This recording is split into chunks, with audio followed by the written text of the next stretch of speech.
Love in 20 minutes. The rain drummed softly against the cafe window as Sophie stirred her coffee absent-mindedly. She had exactly 20 minutes before her next meeting. A moment of peace in her otherwise chaotic schedule. Across the room, a man sat alone, flipping through a book. Their eyes met just briefly, and she quickly looked away. A moment later, he was standing by her table. "Excuse me," he said with a firm smile. "I know this is random, but have we met before?" Sophie frowned slightly, searching her memory. "I don't think so." "I am Daniel," he introduced himself, "and I feel like I have seen you somewhere." She hesitated, then shook her head. "I don't think we have met, but maybe in another time," she joked. Daniel laughed.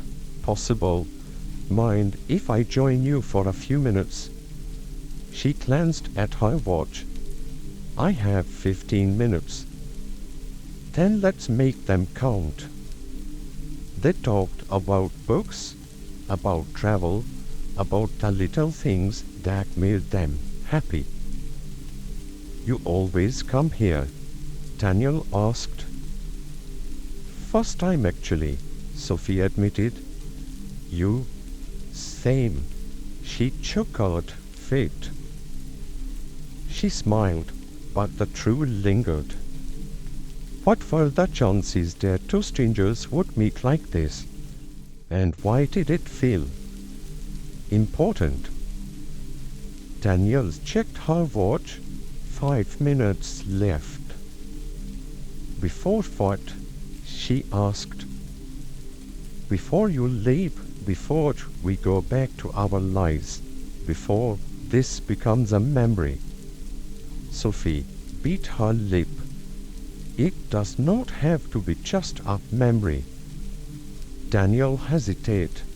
"You believe in moments, right?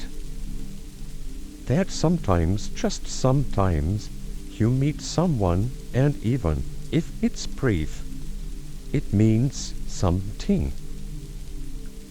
She nodded slowly. "Yeah."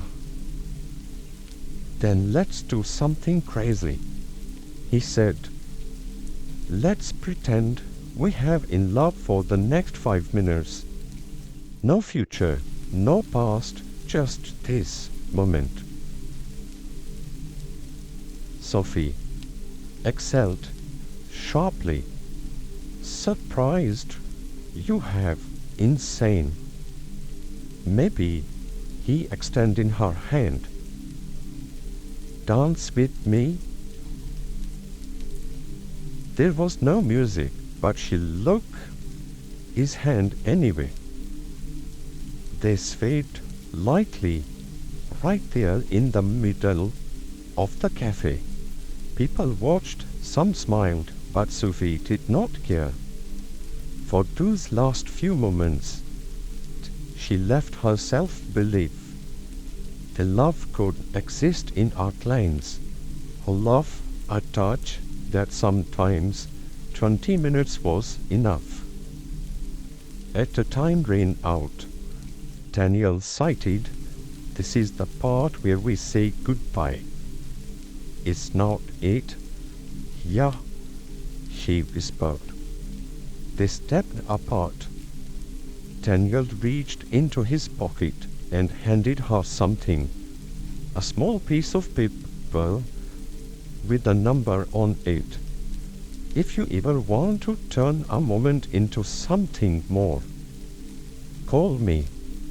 She took it, smiling. Maybe in another lifetime. And then she walked away, carrying with her a love story that lasted exactly 20 minutes.